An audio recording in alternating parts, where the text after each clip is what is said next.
और इस बीच जंग के मैदान से बेहद अहम खबर सामने आ रही है। ज़ेलेंस्की ने सीधे पुतिन के करीब अपने ड्रोन को पहुंचा दिया है। खबर यह है कि मॉस्को से सिर्फ 100 किलोमीटर दूर यूक्रेन का ड्रोन उड़ता दिखा। यूक्रेन के ड्रोन ने रूस की सीमा के अंदर 3 हमले किए। हालांकि इन हमलों से किसी तरह के नुकसान की खबर नहीं है और रूस ने ये ड्रोन मार गिराए हैं।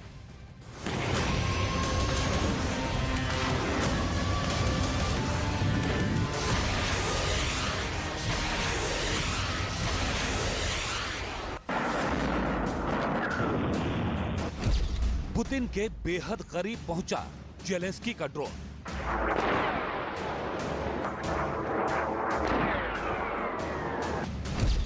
ड्रोन वाली साजिश से भड़का पुतिन का गुस्सा।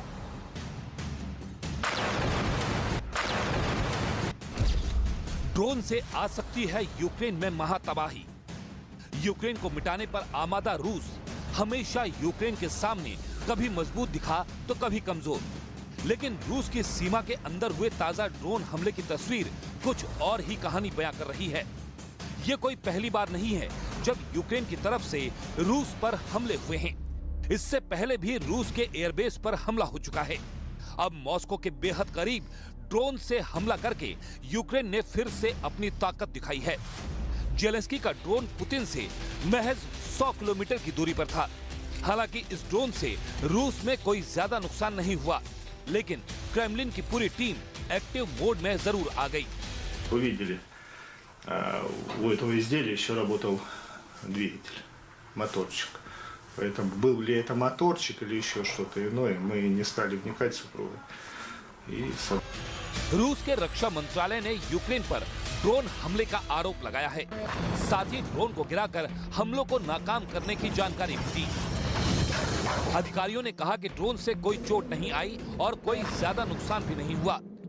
हालांकि यूक्रेन ने अभी तक हमलों की जिम्मेदारी नहीं ली, लेकिन पहले भी यूक्रेन ने कई बार इस तरह के हमलों और तोड़फोड़ की जिम्मेदारी सीधे तौर पर स्वीकार करने से परहेज किया है।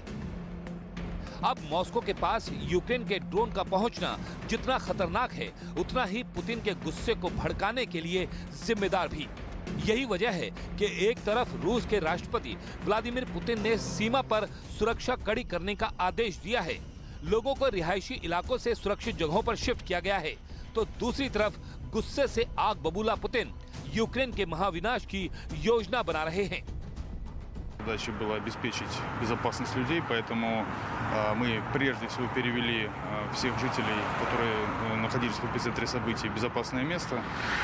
Было предложено всем переехать в гостиницу на то время, пока работают специалисты спецслужб и МЧС.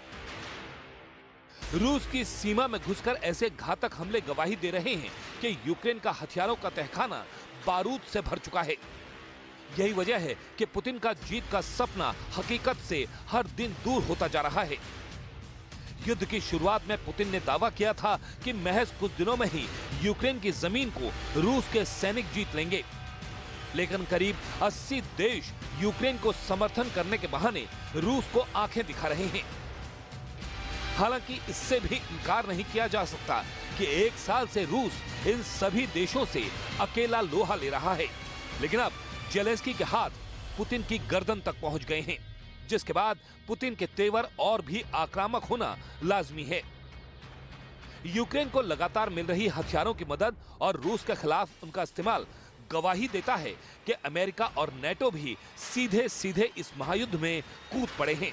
लेकिन सवाल यह है कि पुतिन के सब्र का बांध कब तक बंधा हुआ है, क्योंकि अगर पुतिन का सब्र टूटा तो युद्ध में लाल बटन का इस्तेमाल की संभावनाएं बढ़ जाएंगी, जिसका जिक्र पहले भी कई बार हो चुका है कि जरूरत पड़ने पर रूस परमाणु हथियारों का इस्तेमाल कर सकता है।